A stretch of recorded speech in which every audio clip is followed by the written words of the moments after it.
Vous appelez dimanche donc à manifester pour une révolution fiscale. Alors, qui va participer avec vous à cette marche? Et précisément, qu'est-ce que vous demandez? Parce qu'il y a un peu de tout. Alors déjà, commençons par dire que le pays, j'ai dit tout à l'heure, c'est une image, hein, c'est 1788. Vous avez une multiplication de... On est la veille de la Révolution, là.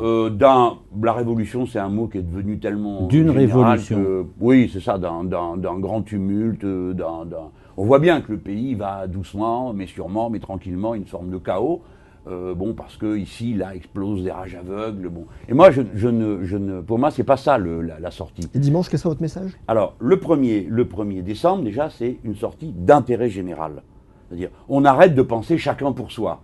On doit penser l'intérêt général. Donc, la réforme radicale de la fiscalité de ce pays. Hein, voilà. Donc c'est pourquoi on l'a appelé révolution fiscale. Vous savez, c'est le mot qu'utilise M. Piketty, qui n'est pas un bolchevique échevelé, hein, pour parler de la bascule de système fiscal à laquelle il pense. Que l'on soit d'accord entre nous sur ce qu'il faut faire basculer ou pas, c'est une autre question. Mais tout le monde, me semble-t-il, est d'accord pour dire il faut que ça change. Moi, j'estime que j'ai remporté un succès extraordinaire, parce que le jour où je lance l'idée, au nom du Front de gauche, de cette marche et de cette révolution fiscale, derrière, vous avez tous les syndicats qui disent qu'il faut un grand changement, un changement radical, et le Premier ministre finit par dire on fait la remise à plat. Oui. Pour l'instant, coup au but. Deuxième étape, qui va payer? C'est quand même ça qu'on vient dire le 1er décembre. Mais surtout, on dit non à l'augmentation de la TVA au 1er janvier. Je vous adjure de comprendre que c'est un choc financier de première grandeur qui se dessine. Donc ça n'a rien à voir avec l'épisode de Bonnet Rouge, on va en parler tout à l'heure, mais je vous adjure de comprendre qu'on va prendre 400 € par famille de 4 personnes dans ce pays à partir de janvier prochain. C'est-à-dire que la France va recevoir un choc sur la consommation alors que c'est le premier moteur de l'économie. Si la consommation ralentit encore plus, l'activité ralentira encore plus, les manques à gagner fiscaux seront encore plus violents, la dette se creusera et donc l'emprunt devra... Ça, c'est vicieux. Dimanche, avec qui vous allez manifester? Est-ce que vous appelez les communistes, les Verts ou d'autres personnes à venir à vos côtés? Non, mais les communistes sont dans la manifestation, ils sont parmi les principaux organisateurs. Tout le front de gauche est là. Mais c'est pas tout, écoutez-moi.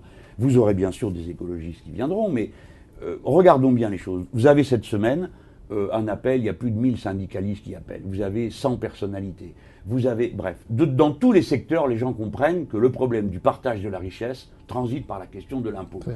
Et pour la première fois, vous le savez, les confédérations syndicales n'appellent jamais à une manifestation lorsqu'elle est appelée par des politiques sur un thème de cette nature. Donc ce n'est pas nouveau que la CGT, la CFDT, Force ouvrière ou Sud Solidaire n'appellent pas en tant que confédération. Mais les syndicats de base sont très nombreux à y appeler. Et il y a même plus de syndicats de base aujourd'hui, notamment de la CGT, qui appellent à cette manifestation qu'il y en a eu pour le 5 mai. Vous attendez à combien de personnes à peu près dimanche? Je ne sais pas vous dire, parce que je n'ai jamais organisé de manifestation au mois de décembre. Je n'ai jamais été... D'abord, nous avons une semaine de moins de délai de convocation. Vous savez, la première manif à laquelle on a appelé, c'est contre le traité européen. On avait 2 mois. La deuxième, c'est le 5 mai, au moment de l'affaire Cahuzac. On a eu 1 mois. Là, on a 3 semaines.